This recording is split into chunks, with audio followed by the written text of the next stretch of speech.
Hi, welcome to the Giving Credit Where Credit is Due workshop video. Today we're going to walk through some techniques around avoiding plagiarism, as well as talking through what we need to cite and when we need to cite. So my name is Kevin Sitz, and wanted to just start by letting you know a little bit about my department, which is the Academic Assistance and Tutoring Centers. I'm the director of the Writing Sports Center there, and just want to share with you that our main website, also a link to this presentation if you'd like the actual PowerPoint slides. And we also have a great resource called the Aggie Grammar Guide available to you 24 hours a day on our website that talks through some different grammatical concepts. And finally, if you're ever have questions about services that we offer within the Academic Assistance and Tutoring Centers, please feel free to contact me at kwsits@ucdavis.edu, and I'd be happy to answer those questions that you might have. Our headquarters is over in Dutton Hall when we're back on campus, and there we primarily do essay consultations on any topic, any class from any major at any stage of the process. So whatever you're working on, if you'd like to talk citations or if you want to talk grammar or thesis statement, anything in between, we'd be happy to work with you and talk to you about that. Okay, so where I like to start this workshop off with is, well, why do we cite? And really, I find at the largest level at a research university like UC Davis, the purpose of this place is to make knowledge and then spread that knowledge all over the world. And why I think that's an important thing to think about at first is because really there's a couple of reasons why citing becomes critical if in kind of this context of an American research university going out and spreading knowledge.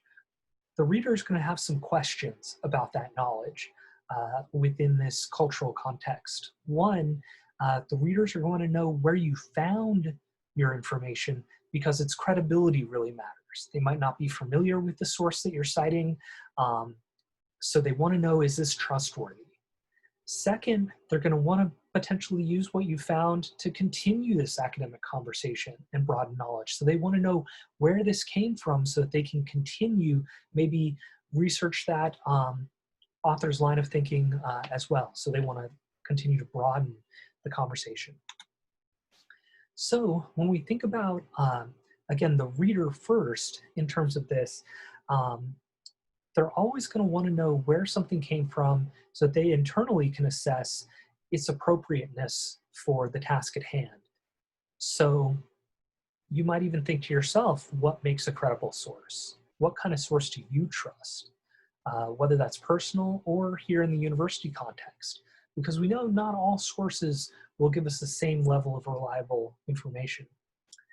Then, I mean, a great thing about the times in which we live is that we've got information so readily available to us, but there can always be potential issues with the type of information that we're drawing from, especially if we're thinking, what's credible, what's trustworthy, what should I believe? So I just have on the slides here, you know, I could turn to any of these sources, be they social media, search engines, online encyclopedias, newspapers, to try to find something more about a topic. But they all carry with them, I think, some potential issues. So what do you think? What could issues be with just going with the first thing that we find? Especially thinking of your reader, are they going to trust all of these different sources equally? So something definitely to think about. So then moving on from first thinking about why do we cite? Again, it's because the reader is going to want to know if the information is credible or not. We know too that the reader is going to be looking for different clues so that they can find your citation in your works cited or bibliography or references page, and then be able to track it down. So I want to go into some of the elements of what a source might look like when it's cited in the text of your paper. So we see here, it's written in a guide to writing with style. Professional author Arthur Plotnick says, past tense is the traditional storyteller's medium, the cornerstone of the classic once upon a time framework. So first I might stop and just ask, well, how do we know that this is from someone else and not just from the student's original original ideas? What signals the author? Then MLA and APA are going to ask us to provide something that's called a signal phrase with credentials. So first, what do you think that might be? And why might it even be stronger to add this signal phrase than just saying, oh yeah, in a book or in writing with style or something like that? And then finally, just based on what you know so far or taking a guess, do you think this is MLA or APA style? But even, we'll talk about that later on in the workshop. I think the more important question is, why does that matter? What kind of style it is? So if I'm thinking about where the student found this material, there's quite a few things, and I haven't put an exhaustive list on the screen here, but there are a number of different things we have to give credit for. First and foremost, we have to give credit for words. So any sort of language that we take in the American academic context, any language, words, vocabulary that come from a written source or an unwritten source need to have quotation marks around those words, even if it's a small phrase. Again, it's because it's showing where that idea came from for your reader so that they can assess its credibility or not. We also need to credit for ideas in our summaries. So even if it's an idea that I happen to share with another author, I want to give credit for where that idea came from. So whenever I summarize something, I need to also give credit with a signal phrase. I might not put quote marks around it because it's in my own way of speaking and talking about the idea, but it's something that we definitely have to give credit for. We also have to give credit for discoveries or observations that others have come up with. So this might be particular data. It might be that someone's observed a certain behavior over the course of time. We have to give credit for that and say where we found that, because otherwise what's thought of is that you did the survey, or that you went out and discovered properties of helium at a certain temperature or something like that. We have to say, where did that discovery come from originally? Next, we also want to give any sort of credit for a pattern, a method, or an organizational structure that we're using. Again, this shows that I didn't just think of applying this statistical technique to the data. It actually comes from this method found here in this other academic work. So I want to give credit for that. And then I also want to give credit for any sort of graph or chart, figure, picture that I find, because again, if you think to yourself, how easy is it to alter an image online? Should I trust every image I see? I want to show where did that image actually come from. Otherwise, it's implied that I took the picture in my paper. And then finally, I want to give credit for facts. The way I like to think about this is could be thought of in a couple different ways. First, like numbers, in terms of any time I see like miles per hour, 60% agree, it's found that this amount of pressure, those kind of things, like quantifiable facts, those have to get cited because I need to know, is the person who computed those numbers, are they trustworthy or not? Are they credible? Can they move the conversation forward? Second, though, I also want to give credit for facts that might be potentially controversial or someone might push back on or question you on, because I don't really need to cite what's termed common knowledge. And by that, I mean almost every single reader would understand that a certain topic, like for example, in a history course, that George Washington was the first president of the United States under the Constitution. Yep, everybody feels like they share that knowledge. It's common. We don't have to show where that came up. That said, if I had to look that up or if I had to verify it, if I think my reader is going to challenge me on it, then it doesn't hurt to add a citation. So in terms of quoting then and paraphrasing, I get questions sometimes about like, when should I do that? What's the difference between the two? So really what a quote is it means that I've took some direct words from a source, be it written, a video recording, an interview. I've taken those exact words and I've placed them in my essay and I've put quotation marks around them, as well as added an in-text citation. That's a quote. Paraphrase is when I take about the same amount of words, but I change the word choice and I change the grammatical structure and then give some kind of in-text citation. Plagiarizing happens if I don't attribute those words to a given source, and if those words are not included in quotation marks or their grammar or word choice is just too similar. Because I think what makes this even more challenging now is I've been mentioning we have to give credit to where we found a particular idea because of this, the norms and culture around American academics. But not only that, also both the words and the grammar belong to an author in an academic context. So that means if I'm going to try to paraphrase, I have to alter both the grammar structure and the word choice.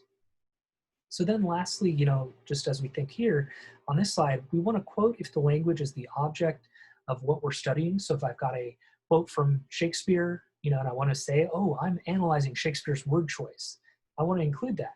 Maybe I need it for technical accuracy for a procedure. But if it's more so that the focus is around the idea, that's when I think maybe a summary or a paraphrase would be more important. Also, I've talked about paraphrases. Really, the difference between paraphrase and a summary, the paraphrase happens in about the same amount of words as the original source. A summary is when I take a very long work and condense that down to just a few short sentences. So for instance, a summary is more trying to take Shakespeare's Hamlet and describe it to you in 2 sentences. This is a play that takes place in Denmark that's really all about revenge, something like that. So, so that's kind of what to think about in those areas. Okay, so then let's look at a few examples here. So I have an original source. We might have imagined this came out of a textbook. It actually comes from our Office of Student Support and Judicial Affairs. And the original source says that totalitarian society can never permit either the truthful recording of facts or the emotional sincerity that literary creation demands. Totalitarianism demands the continuous alteration of the past in the long run, a disbelief in the very existence of objective truth. And what we can see is I put a footnote there, and that footnote's to Bowker quoting Orwell in The Prevention of Literature from Polemics. So just done in a different citation style, maybe not done perfectly, but anyway, just done in a different style. So then we see a student maybe tried to take this off of the PowerPoint slide or heard about it in lecture and wanted to incorporate it into his paper. The student writes, a totalitarian society can never permit the truthful recording of the facts. It demands the continuous alteration of the past and a disbelief in the very existence of objective truth. So what do you think? Has this student writer paraphrased successfully? What kind of issues do you see potentially? So, okay, let's look at another example. So it's the same original source that we looked at in the previous example. In this case, we have a revision of the student attempting to paraphrase. So he wrote, Orwell believed that totalitarian societies must suppress literature and free expression because it cannot survive the truth, and thus they claim it does not exist. Found in Bowker pages 336 or 337. So what do you think? Is this one stronger or weaker than the one we looked at before? Are there any problems here in this attempt at a paraphrase? Okay, so then continuing on here to citation, I might just kind of throw out there, what do you know about how we cite in classes? Can the way we cite change from class to class? Is the author's last name enough for a summary in all cases? I mean, I would say actually my quick answer is that that absolutely the way we cite can change from class to class. In the second part of this workshop, you'll find out much more about the mechanics of that. In terms of the author's last name, that might work for MLA, but it's not going to work for all citation styles. So I think it's important because you want to find out from a professor what style does that person prefer. Then also I might ask, have you ever used a citation generator like EasyBib before? But I'd also throw out the question of why should I get in the habit of doing a works cited page? Should I trust EasyBib all the time? My answer to those questions are that, I would advise at least being familiar enough with the formatting that you could do a works cited page or a reference page for your own sources, maybe even starting with the first 1 or 2 in your paper. It's okay to use a citation manager system, and you'll learn more about those as well from some of our workshop materials. But just know that the computer might be out of date in terms of the program, computer program. these citation styles actually get updated every once in a while. So, so I would just be kind of careful with that. And sometimes also a program like EasyBib or Citation Machine might not be able to pull all of the information from the website in order to generate a complete citation for the works cited page. So that could be an issue too. Okay, so then also with citation in mind, there's also something that's called self-plagiarism. Maybe take a quick moment. What do you think self-plagiarism might be referring to? Okay, I think one way I really wrestled with this as a student is I almost thought it was like a paradox or a contradiction. We've been talking for the last few minutes about how I'm giving credit to other writers. But wait, if I'm the writer, I own that work.